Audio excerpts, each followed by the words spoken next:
muraho neza, reka nizere ko mumeze neza cyane. Nkuko mubibona uyu munsi nanone tugarutse muri Rubinetwork, nkuko nakomeje kugenda mbibabwira ko tuzajya tugenda tubereka ibintu bigiye bitandukanye muri Rubinetwork. Uyu munsi wa none ikintu nkuzaniye ni ingenzi cyane. Ni ingenzi cyane kuri wowe bitewe nuko iki kintu ntabwo utari wagikora, ntabwo wabasha kubona KYC utari wakibona. Mbere yo kubona KYC ubanza kugikora. Niyo mpamvu navuze ngo reka mbakorereho video ibereka uburyo wabasha kuzuza iki kintu kugira ngo ubashe guhabwa KYC cyangwa se ubashe kubona KYC.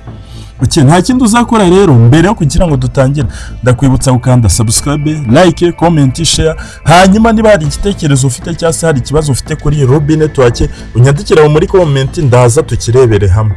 Mwibutse ko uyu munsi wa none dufite group ya WhatsApp, wareba aho ngaho muri description cyangwa se ukareba muri comment, hanyuma ukatujoininga muri group ya WhatsApp. Gusa iyo groupe tubasha kuyiganiriramo muri weekend gusa. Nanone niba ufite Rubi zo kugurisha cyangwa se ukaba ukeneye Rubi zo kugura, unyandikire urebe aho ngaho muri iyo nyine uze muri iyo groupe, hanyuma unyandikire ubundi nze nkwereke uburyo wabasha kugurisha izo Rubi zawe, uburyo wabasha kuzingurisha cyangwa se uburyo wabasha kugura Rubi zo gukoresha KYC cyangwa se izindi Rubi waba ukeneye, nazo ziragurishwa. Muri groupe turazigurisha. Groupe harimo abantu bagurisha Rubi, harimo abantu bagura Rubi, mbega nyine muri groupe hose niho bikorerwa. Nta kindi rero, niba uri mushya muri Rubinetwork nakugira inama yo kwiyandikisha hakiri kare. Wajya kuri Play Store hanyuma ukadownloadinga application ya Rubinetwork, hanyuma niba ukeneye referral code urebe inyongiyo iraho ngaho kuri screen, iyo ngiyo bita Darius 250, Darius 250. Iyo niyo referral code cyangwa se invitation code igufasha kwinjira muri Rubinetwork. Nta kindi uzakora, uzaza urebe. Ndaje mbereke akantu ko kandi uburyo wabasha kuzuza ibi bintu kugira ngo ubashe guhabwa KYC, bitewe nuko ibi bintu ngiye kubereka cyangwa se kantu ngiye kubereka uburyo twabasha kukuzuza.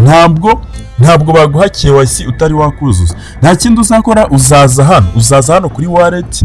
Mwese murabizi wallet, murayizi, nagiye nkoraho amavideo agiye atandukanye uburyo twabasha gukora wallet, uburyo tuyuzuza, byose narabiberetse, uburyo wallet ikoramo byose narabiberetse. Uzaza kuri wallet hanyuma nurangiza uyikandeho. Numara kuyikandaho uzaza ukande kuri seed phrase cyangwa se QR code cyangwa hash code bitewe nanuze n'uburyo ubasha kwinjiramo. Wowe uzaza urebe, ngiye bitewe nuko hash code ari ibasha kunyorohera niyo mbasha gukoresha cyane nyine. Murazi ko iriya seed phrase kuyuzuza nyine ni ibintu bigoye nyine, kugira ngo twinjiremo biba bigoranye cyane, ariko hash code ufite ahantu wayipestinze cyangwa se wayibitse, uraza ugahita ugashyiramo bigahita mbega nyine ugahita ugera muri wallet yawe. Ndakeka mwese murabizi cyangwa se gukoresha QR code nayo ni nziza cyane nyine, nayo ibasha kwihuta cyane. Uzaza ufate seed phrase zawe cyangwa hash code zawe, hanyuma uzemezemo hano, ubundi ukande access wallet. Hano tukimara gukanda access wallet tuzahita duhinguka muri wallet yacu. Dore nuko ibimeze. Iyi wallet nabakoreye ikiganiro gihagije pe, nabashije kubakorera ikiganiro, ibintu byose biri hano muri wallet narabibasobanuriye. Urabona hano Rubi 34, urabona ko zihwanye n'amadolari 188. Gusa aya madolari ushobora no kuyafata ukayashyira mu mayero, nabyo ndaje mbibereke uburyo ubasha kuyafata ukayashyira mu mayero bitewe n'ifaranga nyine wumva ushaka. Byose bikorerwa hano muri wallet. Hano muri wallet harimo utuntu twinshi cyane, narindi naka kantu ngiye kugarukaho nako murabona ko ari akingenzi cyane. Uzaza hano kuri aka kantu ka settings, uzaza hano kuri settings hanyuma uhakande. Numara kuhakanda hano barakubwira ngo select currency, ni kuvuga ngo hano select currency, hano barakubaza ngo ese ushaka ko yari amadolari yawe azajya haza mu madolari cyangwa se mu mayero. Hano ni hahandi nababwiye nyine, hano uhitamo ikintu ushaka. Niba ubishaka mu mayero ushyira hara mu mayero, niba ari mu madolari ni mu madolari. Uyu munsi rero akantu k'ingenzi ngiye kubereka ni aka kantu bita pin settings. kano bita pinsetting. Akangaka niko ngiye kubereka bitewe nuko kano kantu ni ingenzi cyane. Ibaze ko ntabwo wakora KYC kano kantu utari wacyemeza. Aka kantu naratinze kukabaha bitewe nuko naje gusanga abantu benshi nyine twatangiranye Rubinetwork abenshi ntabwo twe twabona KYC, niyo mpamvu natinze kubakoreraho video nyine ibigisha uburyo babasha kuzuza kano kantu ka pinsetting. Uyu munsi rero navuze reka nkabuzurize bitewe nuko muri iyi minsi nyine uku kwa gatanu abantu benshi bagiye kubona ama KYC, niyo mpamvu navuze reka noneho nkabuzurize hakiri kare batazaguha KYC ugashaka uburyo wabikoramo ukabibura, kandi mu by'ukuri kano kantu ari ingenzi cyane. Okay, nta kindi uzakora, uzaza ugakandaho, numara kugakandaho uzahinguka hano bazakubwira ngo ushyiremo pin ni kuvuga ngo uzashyiramo utubare tune, utwo tubare tune ugomba kutubika ahantu mbega nyine hahandi hatagerwa n'inyoni nyine, ugomba kutubika ahantu nanone ukadufata mu mutwe bitewe nuko kano ga password karadufasha cyane nka cya gihe tuba tugiye kohereza muze Rubi nyinshi cyangwa se tugiye mbega nyine aka ga password kaba gakenewe cyane, ariko hari n'ibindi bintu ndagenda mbereka ubasha nyine uragakoresha kugira ngo ibyo bintu byuzuze. Mbega nyine aka ga password ni ingenzi cyane, ni nko kumva nyine ngo ni password y'ikisi zira seed phase ni password za konti, gusa hari indi password nyine ugomba gukora y'umwihariko nyine.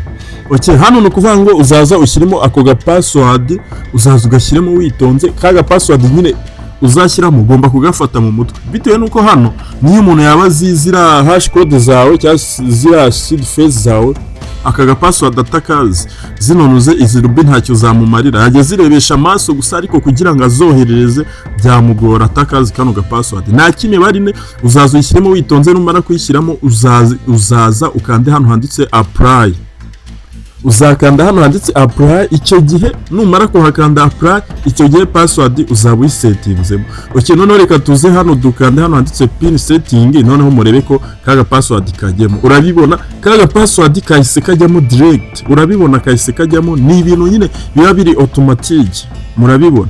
Hano no kuvuga ngo hano kugira ngo duhindure nanone dushyiremo indi password utabanje gushyiramo karaga password ntabwo byakunda, ugomba kubanza kugashyiramo. Urumva ko kukamenya ni ingenzi cyane, nukibagirwa ubwo gihe izo nuze zawe. Mbibutse ko kano ga password kugira ngo tunagashyiremo hano ahanga kadufasha gukora KYC bitewe nuko utaragashyizemo ntabwo wakora KYC, bitewe nuko urazi ko iyo tugiye gukora KYC twohereza Rubenye, kandi Rubenye kuzohereza nyine ntabwo wazohereza kano ga password utari wagashyiramo, ntabwo bibaho. Niyo mpamvu nyine uba ugomba kubanza wagashyiramo mbere yo gukora KYC. Iyo tugiye gukora KYC rero baratubwira tubanze dukore karaga password, rero ugomba kugakora ni ihame. Okay, hano noneho hano basic limit hano nyine ni Rubi wemerewe koherereza, mbega nyine bino ni bijyanye n'ama Rubi nyine wemerewe koherereza. Ibi ngibi ntabwo ubungubu ntabwo ari ingenzi bitewe nuko tutari twabona KYC, gusa ibi nabyo nzabigarukaho. Ndashaka kuzabakorera utuntu kutundi, mbega abantu twatangiranye hino Rubi, ndashaka ko ibintu byose muzabimenya biri hano muri Rubinetwork. Okay, noneho ugarutse hano kuri pin setting ugashyiramo kaga password, ucyemeza aka password ako kanya nyine uhita uhingukamo n'imbere ku buryo wabasha guhindura password nanone.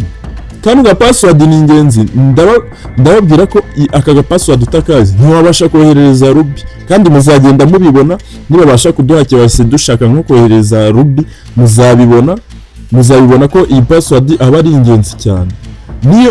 Niyo ugiye gukora KYC ni ihame mbigarukeho, ni ihame. Ntabwo wakora KYC utari wuzuza kano ga password cyangwa utari wakora kano ga password. Guys, nizere ko iyi video ibafashije. Hari abantu benshi nyine aka kabanga batari bakazi, iri banga abantu barizi ni bakeya, nk'abantu bakoze KYC bo bararizi, gusa abantu batari bakora KYC ntabwo iri banga ntabwo barizi. Aha ngaha ubasha gukora aka password kugira ngo ubashe gukora KYC, ntiwayikora utari wagahabwa. Guys, nizere ko ibafashije, ndakwibutsa gukanda like na subscribe.